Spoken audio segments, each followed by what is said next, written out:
Are you a pro athlete? If so, today's episode of Dadages is right up your alley. And if you aren't a pro athlete, I encourage you to stick around too, in order to learn from one of the great minds in sports psychology about what he has learned from working alongside some of the greats and how you can apply it to your life.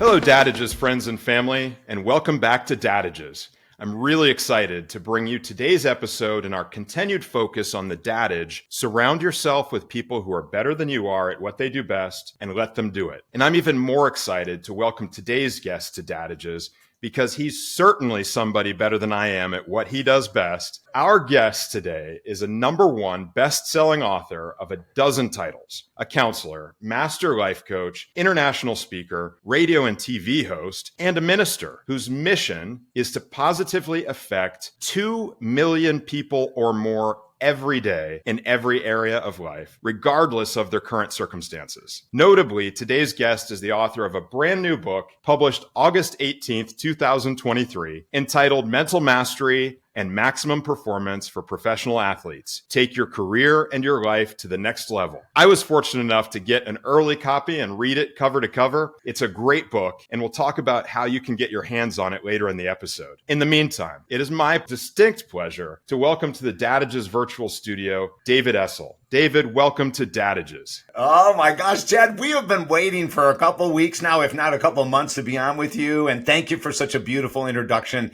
I'm glad to be a part of your podcast because we need more positivity, and that's all you're about. So you've got a fan already in me, brother.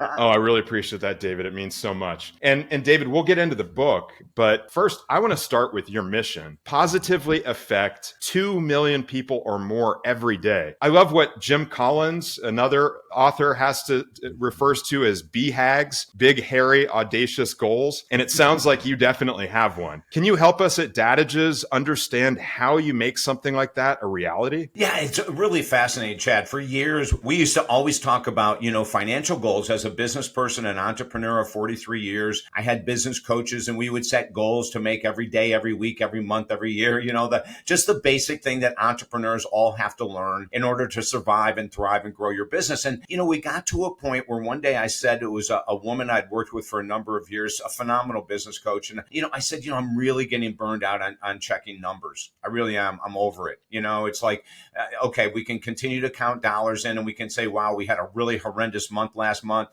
But then this month we made up for it and we did great. I said, but let's throw this out. We need to come up with a new philosophy. And so over that next weekend, I started writing down, well, what can we substitute as a measuring device instead of money? And I'm not attached to money. I love money, Chad. I think it's crucial. But it isn't something that I go out and have to have the next brand new pair of sneakers or shoes or whatever, people do. And I'm not judging. I'm just saying that's my life. And so what I want to do is I want this world to really understand the power that we have within ourselves. Mm. And if we can understand that power, we look at the challenge, like you mentioned my book, in all of our books, we say the same thing that has been said for centuries, but it's so hard when you're in the middle of a challenge to feel it.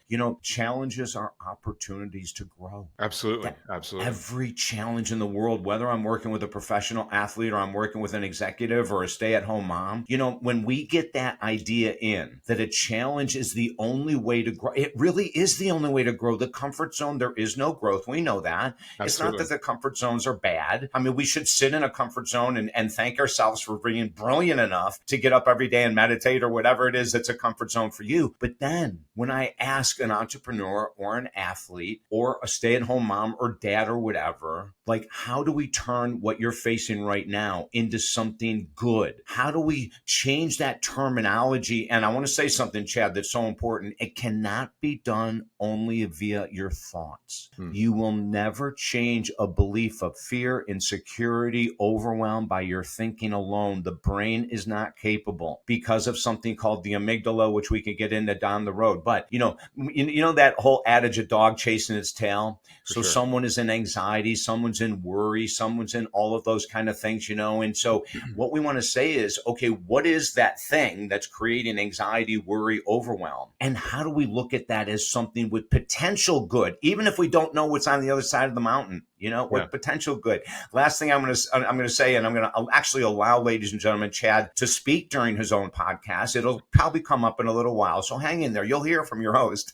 But Alan Watts, one of the greatest Buddhist teachers ever, has a quote that is so awesome. He says, all the anxiety in the world will never improve what you're currently facing. Wow, that's amazing. That. Yeah. And you spoke about the disconnect sometimes between people's thoughts and their reality. It really has to come into action, as you said. And I love what you said about challenges. It's clear you have risen to the challenge multiple times over and not only grown and had growth opportunities for yourself, but brought those opportunities to others. I really want to now dive right in and let's get into the book, because the book is fantastic and it really addresses some important topics and things that have really become focal in our society today, because we all look up, even if we're not a professional athlete, these people are our mentors. They're our role models. They're the people that we look up to, and they're really starting to expose us to what their life is like and start to share what the impact is of the things that they face and how we should all be able to process those things in our own life. So what you really focus on in the book is you're addressing the dual challenges of mental health and physical health that, according to ACSM, American College of Sports Medicine, more than 35% of elite athletes are grappling with these issues.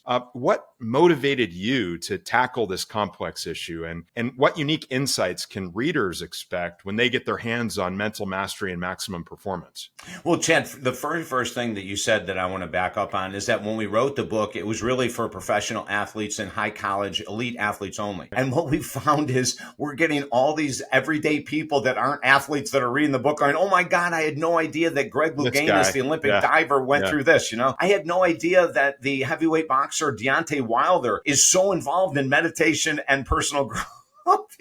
So we're having everyday people like me and you, non-professional athletes, reading the book and going, oh my God, this is amazing. But one of the things I love about this is that if a person can get into their mind and, let's say, compare themselves with a Klay Thompson. Klay Thompson was out of basketball for a year, supposedly, after a major knee blowout. Just as he was about to come back, he blows out his Achilles tendon. This is a professional athlete that has everything on the line and is questioning, especially, can you imagine after the second injury where he's going to be out year number 2 now? Then we see that he came back. And if you ever want to Google any interviews with Klay Thompson, they're amazing. He gets emotional. He talks about how difficult it was, and when he had a fear, he went into deep depression. He isolated himself. He did all of this. But why is this important for the everyday reader? Because when you go through those challenges and you come out the other side and you think of someone like that who was lost, depressed, confused, making millions of dollars a year, but still lost, confused, depressed, and he came out of it. Well, how did he come out of it? He came out of it by reaching out and asking for help. He knew he could never come back from the mental part of the rehab, Chad, as much as he could from the physical without help, and a lot of the athlete stories we tell in the book are exactly that. So you mentioned a study that is crucial to me. And when you asked me, how did this all come together to write the book, because my sports psychology degree was in 1983, so it's been a long time I've worked with athletes. Why would someone wait 40 years to write a book on this? And that study that you told is the reason why. When I saw the American College of Sports Medicine say that 35% of elite athletes have no control over anxiety, depression, eating disorders. Think about this. And I could tell you a ton of athletes I've worked with severe eating disorders. And then we have PTSD, and then we have a lack of confidence. We have individuals being traded and not knowing, are they going to start? They were starting last year. Are they going to start here? Are they going to come off the bench? Right. So we wrote it because of that study. But here's the thing, Chad. In our private practice, we believe that number is super underreported for a very good reason. Even though it was an anonymous survey. And you know this because you're involved in sports, man. Athletes are petrified of having their owners, coaches, fans, etc. know that they're going through depression, they're going through a divorce, they're going through extreme addiction to alcohol or pot or the nightclub scene. We have stories in the book of some of the athletes I've worked with saying on certain teams, you were pressured to go out and party after every game, So that's a mental health challenge. That's peer pressure. It's such a tough environment. There's so many pressures privately, publicly, within the team, outside the team. And then I think there are a lot of naysayers out there who just try to dismiss these things and say, oh, you're an athlete, you need to be tough. Or they just say, that's part of sports. Stop crying and get back on the field. What do you say in response to people that might have that kind of perspective about these elite athletes? Well, a lot of those individuals have never gone through deep clinical depression. A lot of the people that are judging these athletes haven't experienced being apart from their loved ones 70% of a year. Let me just stop right there and think about that. You're in a relationship and you see your partner 30% of the year. Think about that. That is you have children and you see them 30 to 40% of the year. We have to get away from, they're making millions of dollars, they're crybabies. There are crybabies in professional sports. There are whiners, there are babies, there are whatevers. No names to be mentioned. No names necessary, right? We all know who they are. We surely do, And as a matter of fact, Chad, in the book that you read, even though we talk about all sports, of course, I have so much experience and love of the game of basketball, but I called out the NBA in the book. During the freaking playoffs last year, they were doing these freeze frame shots of the stars of one of the teams in the playoff arguing with referees at one end of the court while their team is understaffed defensively now. It's 3 against 5 on the defensive end because 2 of the stars, and they freeze framed it and they showed the ball over half court and these individuals. Now that to me is being a lack of a leader. It's a lack of being a role model. You're a freaking star on an NBA team. You're making millions of years, and one of the things that I say in the book, and I know that there's a lot of NBA fans that will not like to hear this, and the players will definitely not like to hear this, but in Major League Baseball, if you attempt to argue balls and strikes, you're ejected right away. You're gone. The umpire stands there and says, oh, that was cute. You're gone. The NBA needs to get some type of grip on this complaining after every call. There was a team in the NBA playoffs last year that I will not mention because then I'll never get any clients from them. I would sit there with my partner. We're watching the games and we're going, are you kidding me? There isn't a play that someone isn't complaining, slowing the game down. And with these guys being role models for young kids, it's so terrible to have that as the example. Ken Honda, who's going to be a guest on Dadages in the next few weeks, in his book, one of the things he talks about is exactly that one of the first and most prominent things that young children learn in school is to complain. And their biggest complaint is, that's not fair. That's not fair. I love it, Chad. And he said he immigrated from Japan, and he said those are some of the first English words that his children learned from school are it's not fair. Gosh. Being a role model, these athletes have to be held to a higher standard, I think, in terms of their public behavior. But I think you've created a very clear distinction between how they're behaving on the court, the example they're portraying, versus the private lives and the issues that they're contending with. And you really did a great job of outlining many of these things that athletes have to contend with. And I want to come back to the adage for today's episode about surround yourself with people who are better at you are what they do best. Within the book, provided not just problems, but some very actionable suggestions regarding the resources that athletes can bring into their lives to help them, from a counselor to a therapist, a mental health coach, a sports psychology coach, a psychiatrist, mentor. You go on and on and on, even to specialty providers like meditation, acupuncture, massage, all of these alternative approaches. And it brings me back to the notion that I hear a lot in bringing up young kids in particular, which is it takes a village. It really does take a village to help these professional athletes go out and do what they do. Can you expand more for us on the resources that are available and how elite level athletes can tap into these things for their benefit and to maintain the longevity and happiness of their career? Most of the elite athletes, Chad, have what they'll call their guru with nutrition and their guru with physical training and their guru with mental mindset training and everything. 2 people that come to mind right away, they're at the top of the list is Novak Djokovic and LeBron James. It's been claimed that LeBron has, spends about $1.5 million a year on his self-care. That includes Pilates, that includes meditation, that includes cryotherapy, that includes a physical trainer, that includes a nutritionist, that includes a mind coach. Novak Djokovic, same thing. I mean, there's this coolest story that we share about Novak because I never even knew this. My partner knew it. She was way ahead of me. And But when he started his career, he started out like a ball of fire, and then he hit a massive wall, and no one could figure out what that massive wall was. Now, this is for you and I, all of our listeners, as well as every athlete. When you hit a massive wall, you reach out for help. You don't try to figure out this stuff on your own. Now, you can try to figure it out for 30 days or something like that. Go ahead. Google your answers to whatever you're challenged by, right? But eventually, if it's a big gig, you're going to have to ask for help. Novak ran into this individual who was an outrageously knowledgeable person in the world of nutrition. He diagnosed right away that he had an extreme allergic reaction to dairy, gluten, and all of these other things. When he made these very difficult switches in his diet, going vegan, from eating a quote unquote normal diet to vegan, no dairy,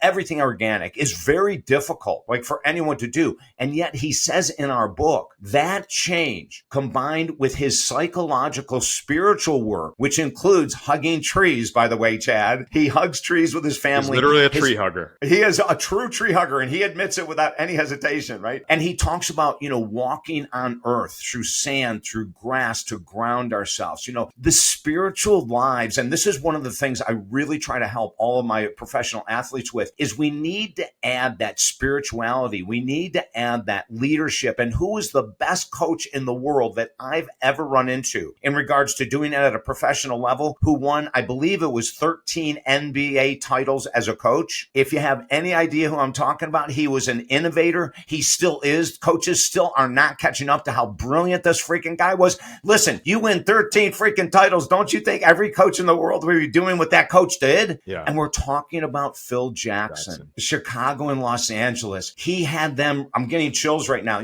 One of my favorite books is by Marcus Aurelius, one of the most incredible writers and leaders in our time. And, he was having them read my favorite book by Marcus Aurelius is called Meditations. And it's just one thought after another coming from this amazing warrior and this incredible leader, right? And so we have our athletes reading books like that, going deep. And then Phil Jackson, again, I'm still shocked, Chad, that the world hasn't caught up to Phil Jackson. But, he had them jumping from a book on Buddhism to a book on Power versus Force by Dr. David Hawkins, which is one of the most powerful books ever written on human consciousness, So Phil Jackson was so far ahead, and we put him in the book because we want athletes to know that this could be the crucial missing point that's going to take them from level B to level A to that top, because that's mind control. That's emotional regulation. That's leadership, and so the more you can be a leader, the more valuable you're to your team. Listen, one of your sons is in college. When he gets to that next level, having a dad like you, he's going to know leadership skills probably a hell of a lot more than other 18-year-olds, right? Yeah. We want, these younger athletes to be reading the same stuff. Kyrie Irving, very controversial NBA player, but one of the best NBA guards to ever walk on earth, has a quote the other day which blew my mind. He says, we need to encourage our children to understand and care for their own mental health. Absolutely.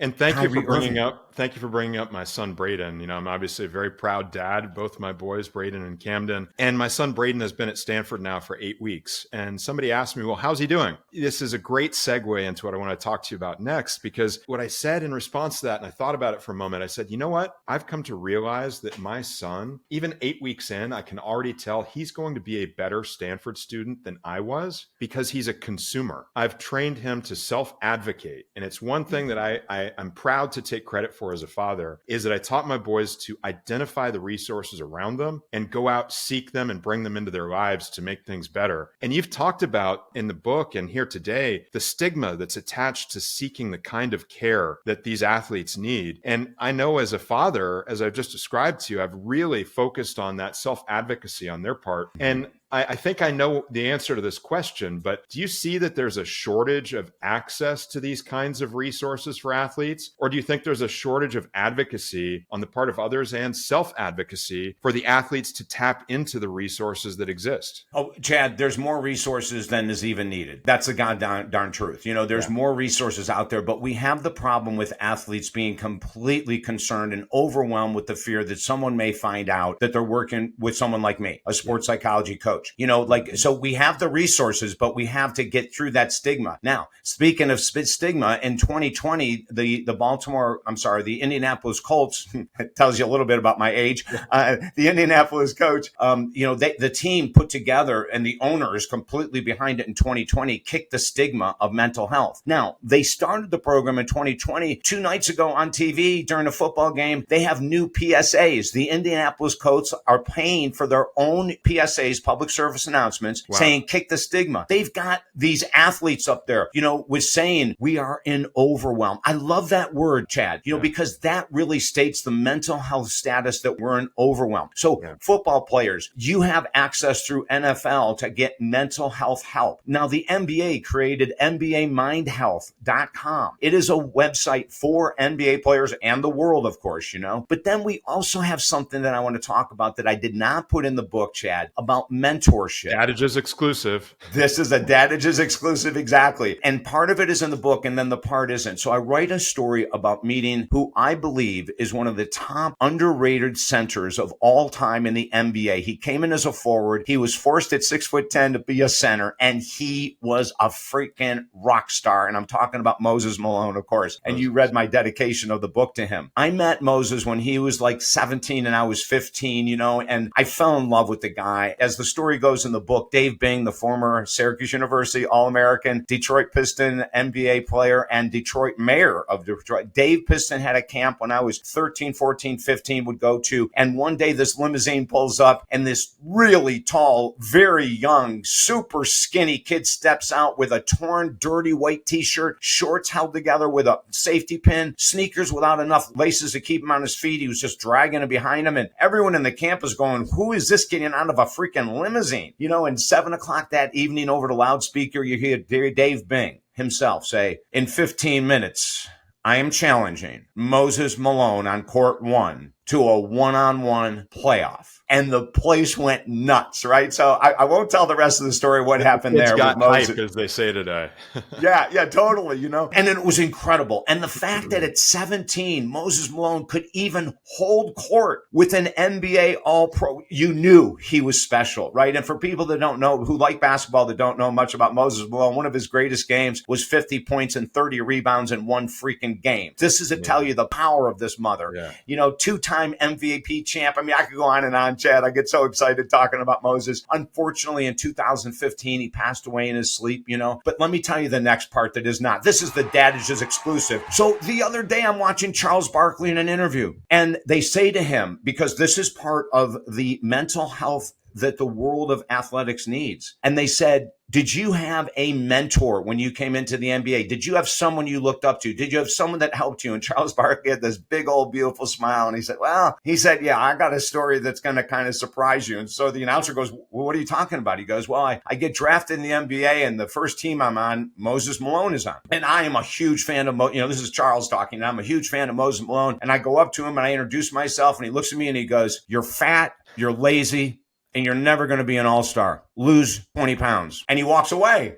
And Charles goes, this is the first time I've ever met. Yeah, totally, Chad, right? And he just walks away. He doesn't say anything. So Charles Barkley's going, who the hell is this? How is this welcoming me into the NBA, right? And so over time, Charles starts to think, okay, well, I can lose 20 pounds. And he lost 20 pounds. So he goes up to Moses and he says, I took your advice and I'm down to 270. Moses Malone looks at him and he goes, you're fat, you're lazy, you ain't going to make it in this league as an all-star. Lose another 20 pounds. And he walks away. And Charles Barkley is going, what is going on?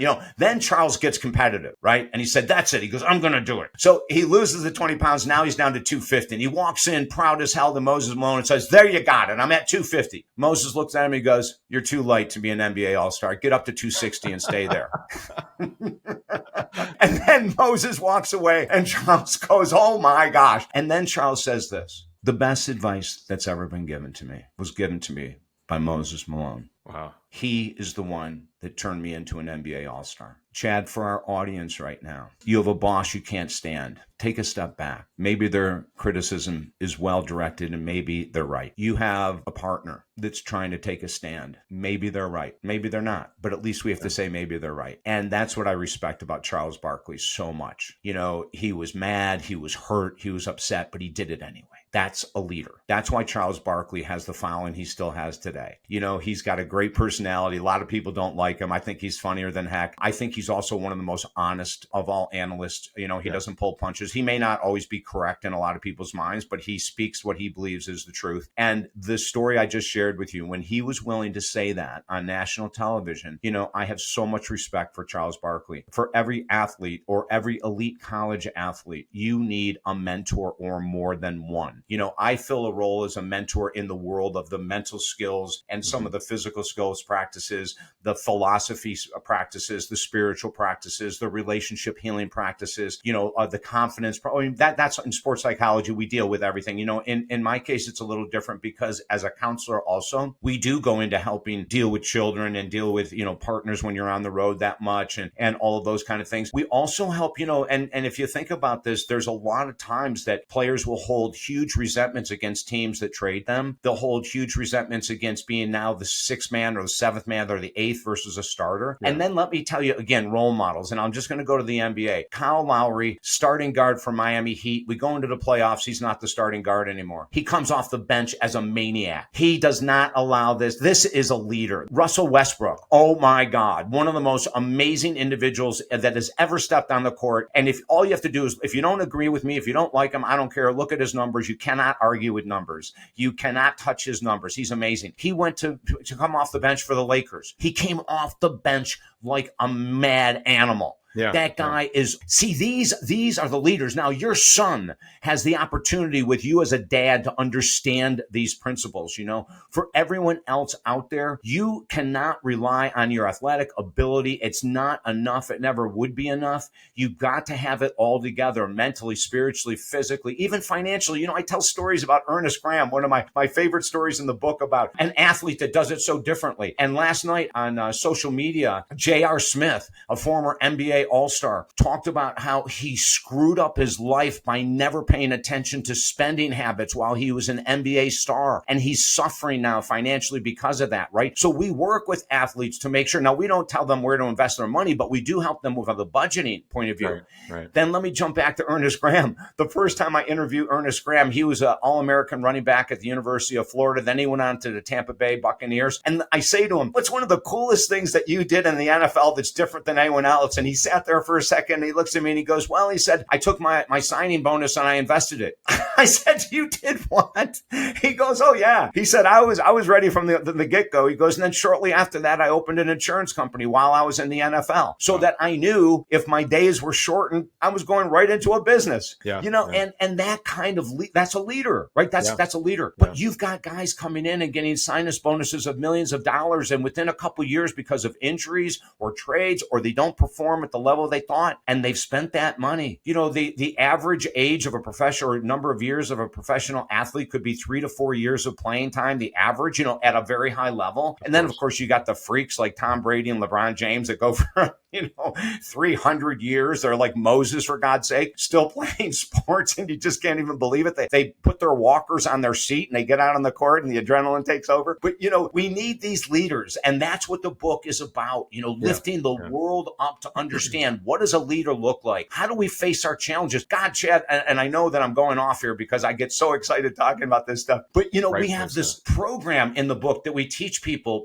how to do sizzle reels with their hottest days, their hottest. And then we say, you've got to also do a sizzle reel with your worst day, because your good stuff, your strengths is not your problem. This video over here, a sizzle reel with your crap is your problem. And let's clean this one up. And that is a powerful exercise we ask all of them to go through. Yeah, I like that theme. And I like how it runs through the narrative of all of these GOATs that you're talking about, from Moses Malone to Charles Barkley to LeBron James to Djokovic, and some of the great coaching leaders as well, like Phil Jackson, the Zen master. of the NBA. And really what I'm hearing as a consistent theme is the importance of adversity and how you process and respond to adversity, whether it's on the court or in your life outside the sport. You've told narratives, and the common theme is that even like Charles Barkley, the adversity he faced was the criticism from Moses Malone. And instead of saying, gosh, this guy's a jerk and I'm not going to listen to a thing he has to say and dismissing him, he really took it to heart and said, what can I do? What does this say about me, and what can I do to be better? And really internalized that and focused on it. And I think that processing and handling of adversity is such a key feature of success in any walk of life. And one of the people that my son Braden has had the opportunity to engage with that has had a great impact on him is John Beck, who is a quarterback coach, but he's way beyond a quarterback coach. He's really a sports psychologist and has done great work with some amazing NFL quarterbacks like Dak Prescott and others. Mm-hmm. And one of the things that I love that John Beck says, it's directly in line with what you said, is he says that adversity is not just an important part in the process of becoming a quarterback. Adversity is an absolute necessity in becoming a quarterback, because if you don't face adversity, process it, handle it, and surpass it, you're not prepared to be a leader at that level on a sports field. And I think that theme is consistent behind everything that you're saying, and I love that so much. Yeah. And I'm glad you brought that up, Chad, because there's multiple ways to face adversity. You know, we have to respect different personalities. Some people get really quiet, right? They'll go within, they'll get a guide, they'll get a mentor, they'll get someone, and it's going to be very privately done and not too many people are going to know about it, right? The adversity they're going to deal with on their own. Yeah. Others run away from it and they don't want to face it. So they'll focus on their strengths again, right? They'll just continue to look at, yeah, but I do this really well. And they won't look at that missing piece. As a matter of fact, I'll tell another basketball story from the book. Duncan Robinson with the Miami Heat last year. In 3 years, Chad, he became the #1 most prolific three-point shooter in Miami Heat history. Now, that's going back to 1988 is when the Heat were formed. Wow. In 3 years, he became the most prolific three-point shooter the Miami Heat ever had. They had Ray Allen for a couple seasons, if you remember that. They had Dwayne Wade. I mean, they've had some incredible three-point shooters, right? Who was the guy they call the Golden Arm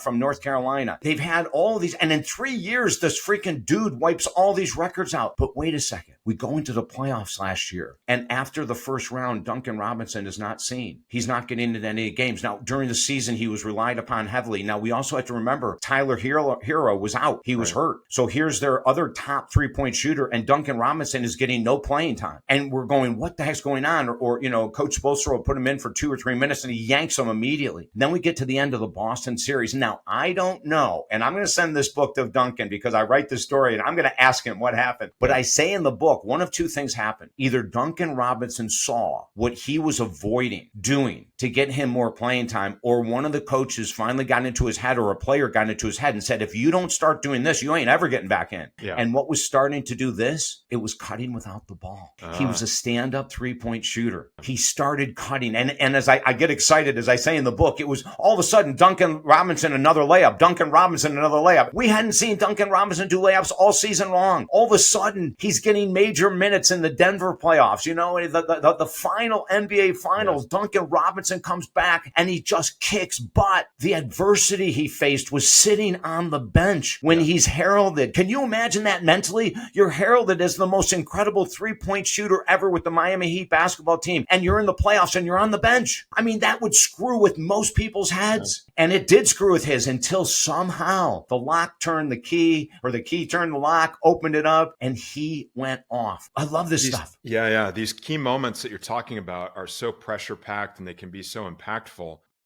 And Dadages, friends and family, to take the pressure off of us, because this interview with David Essel is so impactful, we're going to hit pause here for today.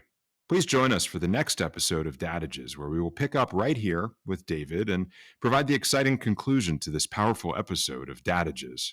Hit subscribe right now so you don't miss it. We look forward to connecting with you next time. And remember, Dad may not always know what he's talking about, but he sure can sound like he does.